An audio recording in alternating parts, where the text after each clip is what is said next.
Cameraman focus करो हमारे बलम के मुंह पे। ठाकुर जी इधर। ये कुल पुरान डायलॉग हो गई, अब नया डायलॉग में आओ यार। किस कलर का अंडरवियर पहने हो? ये भी पुरान हो गया।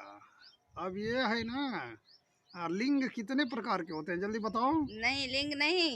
हाँ, लिंग लिंग लिंग लिंग लिंग कितने प्रकार के होते हैं जल्दी बोलो। पागल बना वाले रे गलुआ। बड़ा बदमाश हो यार। गुरु पागल बना वाले रे गोलुआ। क्या कहता जी? गुरुआ पागल बनोले बा। गोलुआ ना जी। हाँ, मैंने उगाया था हम वैसे ही कह दें तब का।